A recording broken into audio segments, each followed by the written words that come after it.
Una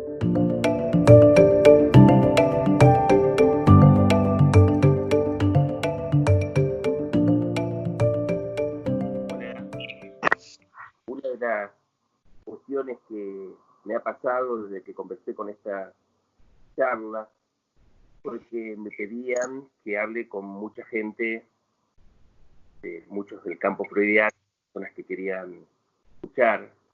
Renier Ríos, por ejemplo, me pidió que hablara con vos, Marco, Marco Focci, que sos miembro de la AME, pero has sido también director de la escuela LAM, práctica en una zona que por un lado es muy cercana para la mayoría de los argentinos porque muchos somos descendientes de italiano y conservamos las mismas costumbres, pero que han tenido la mala suerte de recibir esta pandemia primero que nosotros, lo cual nos ha permitido prepararnos. Y me pareció importante hablar con alguien de Italia. Y es un gusto, Marco, poder charlar con vos y que nos cuente cómo estás, cómo recibiste esta situación y qué es lo que está pasando en este momento. Bueno, es un momento en el cual cuando se demanda cómo estás, no es una demanda retórica, porque es verdaderamente cómo estás, no he tomado el virus por el momento, porque tú sabes, nosotros aquí a Milán en particular somos en el ojo del ciclón, porque Milán y la Lombardía son el punto del mundo donde hay lo más de contagios, lo más de muertos, lo más grande problema. Entonces, eso es lo que se sabe, es lo que se ve en los diarios, lo se ve en la televisión, pero hay una percepción muy concreta. Por ejemplo, cuando yo vivo en Milán, en una zona que es un poquito el centro de la movida milanesa. La tarde, cuando yo veo a la ventana, hay mucha gente, mucho movimiento. En esos días es un desierto. Milán, que es una ciudad siempre en movimiento, siempre que nunca duerme, un poco como Nueva York, es una ciudad deserta. Nosotros decimos el desierto de Tartari. Bueno, es bastante impresionante. Todavía, bueno, la vida continúa. Tenemos que encontrar soluciones a ese momento, que no es un momento, porque al inicio parecía que 2 semanas, 3 semanas, ahora empecemos a comprender que es algo que va a durar. Se habla de un año. Nunca van a abrir las escuelas hasta el próximo año.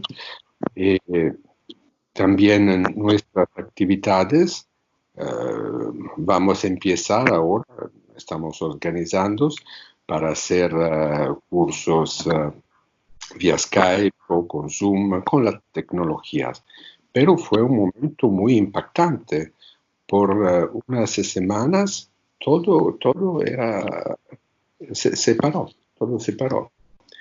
Lo mismo es con los pacientes, porque bueno, hay, por ejemplo, analistas como yo y otros que ya hacían coloquios, entrevistas por internet, porque hay, por ejemplo, supervisiones, controles con personas extranjeras que se pueden contactar solo con Skype, o hay, por ejemplo, italianos que viven al extranjero y que quieren hacer un análisis en su lengua. Entonces me contactaban con Skype. Eso era un medio que yo utilizaba, pero ahora es el solo medio para continuar a contactar a los pacientes. no todos son preparados, no todos somos preparados a esto. Implica una diferencia. Por ejemplo, nos encontramos hace unos días, nos encontramos vía Skype, los milaneses, para discutir un poco de esto. Y habían las posiciones los más diferentes. Unos eran preocupados, unos consideraban que no se puede hacer análisis por Internet, otros pensaban que vamos a ver todas posiciones respetables que van a confrontarse. Es el debate hoy. Mi posición es que no tenemos que tener miedo de la tecnología. La tecnología siempre hace un poquito miedo.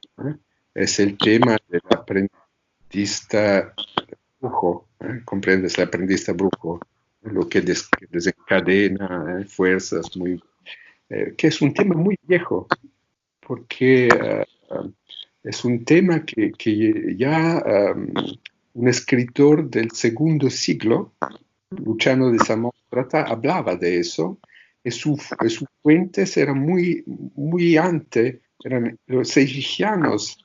Entonces, la tecnología, ¿cosa es la tecnología? Yo creo que la primera tecnología es el alfabeto. Ya el alfabeto nos aleja de lo que es lo natural. Entonces, cuando discutimos cosa es lo natural del psicoanálisis, bueno, yo no lo sé. Yo no lo sé. No tenemos que ser dogmáticos, ¿no? Porque el psicoanálisis no es algo que tiene una esencia a preservar, que siempre es la misma y que tenemos a conservarla como es. Porque, por ejemplo, si tomamos largo la historia del psicoanálisis, notemos, por ejemplo, los debates de los años 20, cuando Freud era vivo. Era un debate que se concentraba sobre la diferencia entre transferencia y sugestión. ¿Por qué eso? Porque el psicoanálisis nacía de la hipnosis, entonces de la sugestión, y para diversificar el psicoanálisis de la hipnosis era necesario diferenciar la transferencia de la sugestión. Entonces hay un momento en el cual todo el debate de los psicoanalistas de los años 20 es alrededor de eso, de ese tema. Y después, cuando empiezan las otras formas de psicoterapias, por ejemplo, las psicoterapías breves, la que fue Alexander, uno de los primeros que empezó, los custodes de la ortodoxia empezaron a preocuparse y a decir, bueno, es necesario que diferenciamos el psicoanálisis de las psicoterapias. Entonces hay otro debate que tenemos que hay las reglas del setting. Entonces es un psicoanálisis cuando tú haces 4 o 5 sesiones para semana, es una psicoterapia cuando haces 2 o 1, reglas exteriores, pero todas las reglas del setting, 50 minutos, todos los que conocimos, ¿no? Desde todos los Lacan reversó, hizo estelar. Nacieron en el debate de los años 50, porque en ese momento los psicoanalistas tenían la necesidad de diferenciarse de las psicoterapias breves. Ahora somos en otro momento de la historia del psicoanálisis. Somos en ese momento en el cual, por no sabemos cuánto, el trabajo del psicoanálisis puede hacerse solo con los medios tecnológicos. Entonces, yo, bueno, yo creo que nosotros los lacanianos somos facilitados en eso, justamente porque Lacan inició un psicoanálisis fuera de los esquemas, con principios, pero sin estándar. Bueno, ¿qué me siento yo de responder a lo que exprimen perplejidades sobre el uso de Skype, sobre este psicanálisis de remoto, a distancia? Yo creo que si nos tenemos a los principios, bueno, el verdadero rasgo en el cual sabemos que es psicoanálisis es que hay una disimetría subjetiva. Entonces, es verdad que no es lo mismo de tener una persona ante de ti o sobre el sofá y verlo per Skype. Por ejemplo, si fuera un tiempo normal, tú y yo seríamos los dos en Buenos Aires a hablar a un bar, a una mesa, etc. Yo tendría que ser en Buenos Aires en ese momento, pero soy en Milán, confinado. Entonces, bueno. Para quienes nos están escuchando, sería nuestro congreso de la Asociación Mundial de Psicoanálisis que nos reúne. Exactamente. Bueno, en el pasado estamos intentando hacer lo que podemos para poder estar trabajando juntos. Exacto, con los medios que podemos utilizar. Entonces, es un poco lo mismo. Ahora intentamos contactarnos con Skype, luego que tomar una copa de vino juntos a un bar. Yo creo que es un buen medio de tener los lazos sociales y también de hacer el psicoanálisis. Yo creo que se puede transferir esa idea de la diferencia, de la disimetría subjetiva, que es lo que hace la substancia de la transferencia en las relaciones que se pueden tener con Skype, con teléfono. Cada uno tiene sus medios preferenciales. Hay unos pacientes que dicen, no, yo prefiero el teléfono porque es más pura la voz, sin el cuerpo. Hay pacientes que no soportan.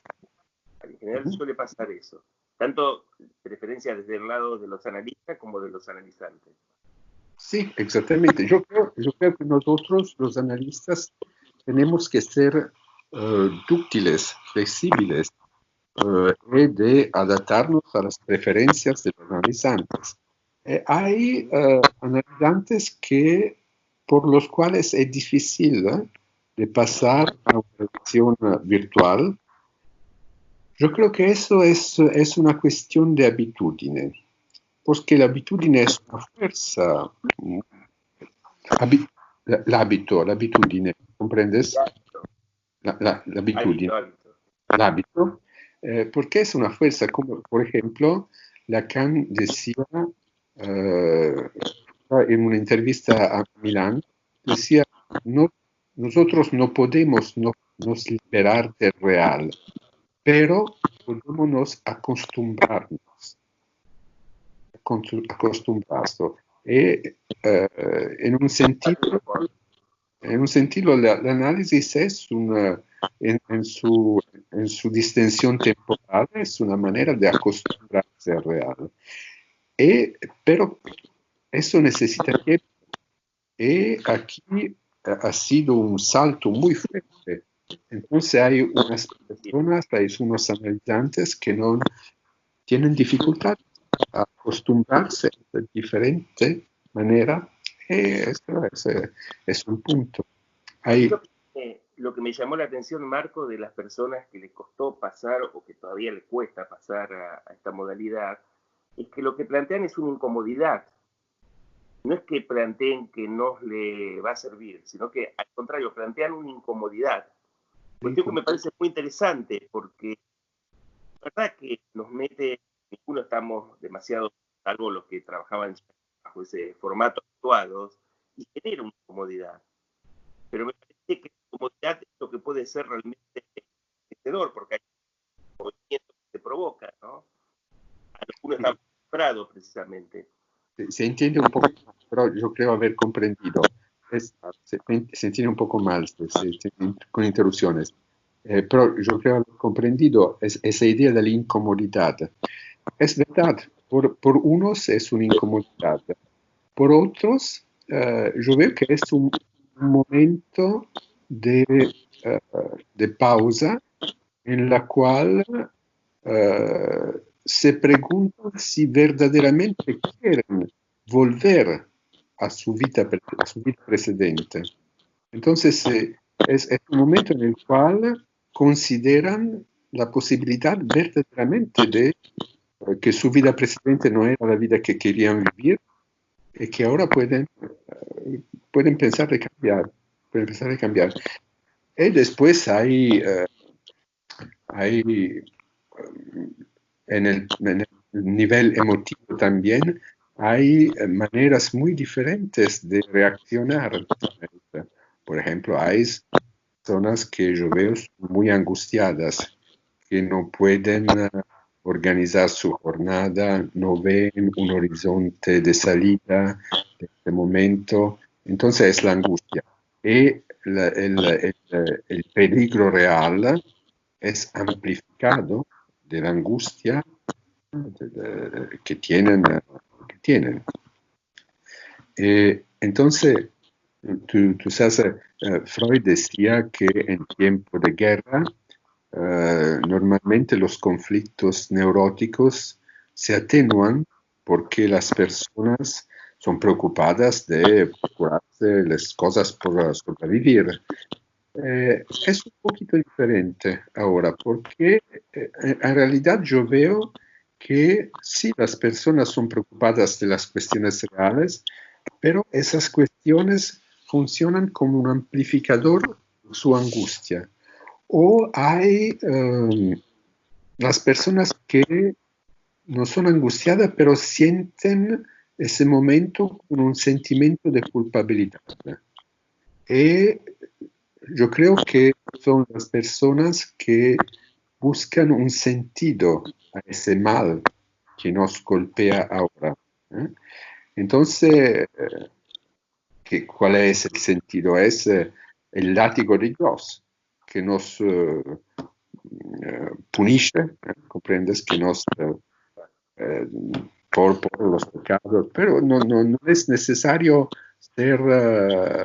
creer en Dios, porque puede ser, el otro puede tomar muchas formas, puede ser un partner, puede ser una institución, puede ser el jefe en el trabajo, muchas cosas diferentes, pero son los que intentan de buscar un sentido en ese momento. El sentido es lo de la punición.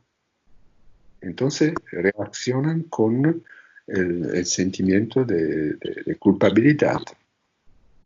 Bueno, es muy interesante ver las diferentes maneras de reaccionar de los pacientes, porque nos da una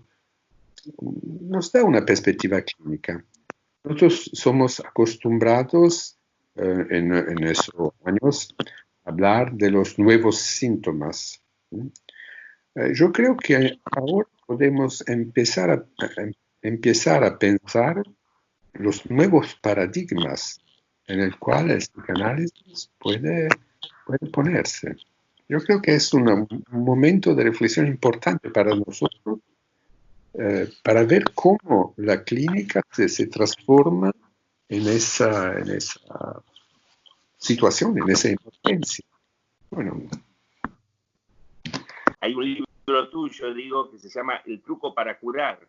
Vas a ir una segunda parte con toda esta experiencia que estamos teniendo, seguramente. Sí, sería una buena idea. El truco para curar era una... Yo hice ese título con una expresión de Lacan. Cuando le preguntaron en una jornada en su escuela cómo el psicoanálisis cura. Él decía, bueno, hace tiempo es necesario, es preciso encontrar las palabras justas y ponerle en la justa manera. Eso es un truco para curar. Esa es una expresión bacana.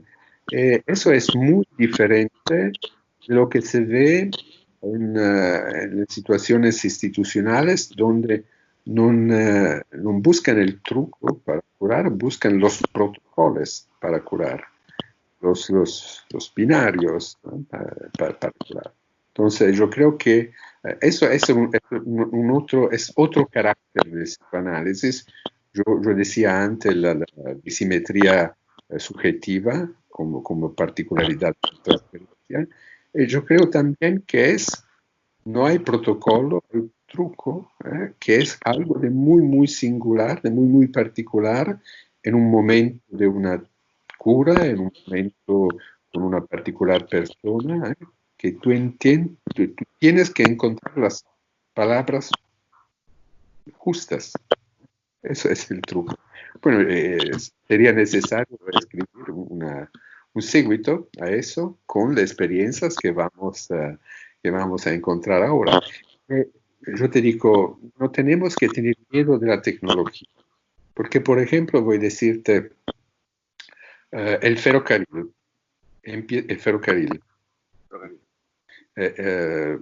Empezó en las primeras décadas del siglo XIX.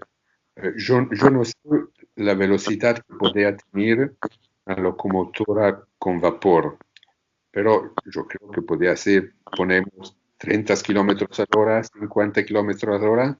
Bueno, los médicos del tiempo decían, tenemos que hacer atención porque esta excesiva velocidad puede hacer daño al cuerpo, al organismo.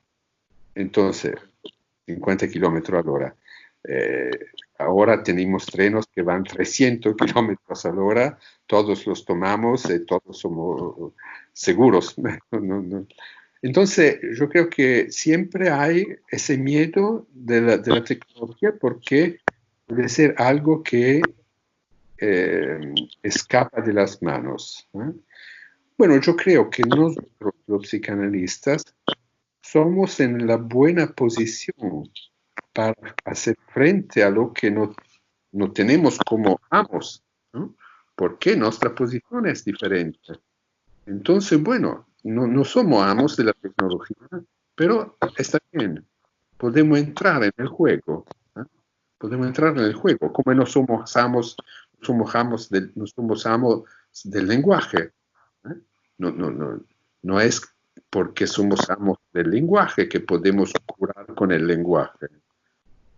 Es porque podemos entrar en el juego del lenguaje. La tecnología está bien. Hay una fórmula que me decía Ernesto Sinatra, también descendiente italiano, que hay que hacer uso de la tecnología, pero sin dejarse aplastar por ella.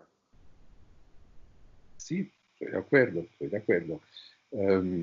Eso es un gran debate. Es un gran debate. Tú sabes, en la filosofía empieza con después la guerra, después la Segunda Guerra Mundial, cuando se trovó frente a la potencia destructora de la tecnología. Sabes, fue un salto. Las dos guerras mundiales fueron un salto en el utilizo de la tecnología a fin de destrucción. Entonces yo creo que eso impresionó a los pensadores que conducieron el debate después de esas dos tremendas guerras, porque se tocó con mano lo que puede hacer la tecnología. Después fueron los años 50, los años 60, cuando nosotros estábamos niños, se vivía en el miedo de la guerra atómica. Entonces, yo me acuerdo siempre en los diarios, en la televisión, era la idea, la guerra atómica puede venir, y yo creo que la rozamos a un momento al tiempo de la crisis de Cuba. Y yo creo que eso es el miedo de la tecnología, su lado destructivo. La tecnología prisa en el sentido de la pulsión de muerte. Bueno, no es su solo lado, no es su solo lado. Hay otro lado. ¿Podemos decir un lado erótico de la tecnología? Y yo creo que sí, No hay solo un lado pulsión de muerte, hay un lado pulsión de vida. Es lo que nos ayuda en la vida, es el lado erótico de la tecnología. Y podemos confiar en eso. Son los fantasmas también que se presentan frente a lo nuevo, ¿no? Que la ciencia ficción ha hecho de eso su literatura muchas veces. Perdón. Son fantasmas frente a lo nuevo que ¿Sí? Somos amantes de la ciencia ficción, sabemos que han hecho de eso una literatura muy rica, digamos, ¿no? Seguramente. Siempre hay el miedo de lo nuevo, pero es la vida lo que te enfrenta con lo nuevo. Por ejemplo, ha habido un debate ahora en los diarios italianos porque fue una posición publicada una posición de Giorgio Agamben, filósofo, que decía, bueno, los medios, los gobiernos utilizan ahora para hacer frente al virus es el estado de excepción. Y el estado de excepción es la vía del totalitarismo. Bueno, es su tesis. Son tesis muy, muy interesantes. Pero yo creo que son un poquito ahora son teoremi, son teoremi que se aplican sin guardar, sin ver la realidad. Tenemos que utilizar, bueno, las teorías, la tecnología, todo, pero siempre mirar lo que es la realidad que tenemos frente a nosotros. Si no aplicamos cosas vacías. Yo creo que es interesante este debate que fue entre los filósofos. Interesante escuchar lo que dicen los filósofos. Pero yo me creo, Agamben es un filósofo que yo admiro mucho, pero me pareció en este momento imprudente su posición. Me pareció imprudente y extemporánea. Entonces, que no ve lo nuevo que se presenta, porque lo engloba en pensamientos que eran hechos por otras cosas. Me quedo con muchas cosas que planteaste, pero me quedo con esto que me parece que es una buena indicación, ¿no? Es la vida misma la que nos enfrenta a lo nuevo y tendremos que hacerle frente. Así que, Marco, te agradezco enormemente por esta conversación. No la pudimos realizar en el Café de Buenos Aires, pero más adelante, y mientras tanto nos serviremos de la tecnología y de lo nuevo para poder seguir dando la vida. Es la ocasión. Así que muchísimas gracias y nos vemos en cuanto podamos. Buenísimo. Tanti saluti. Ciao. Hasta luego. Gracias.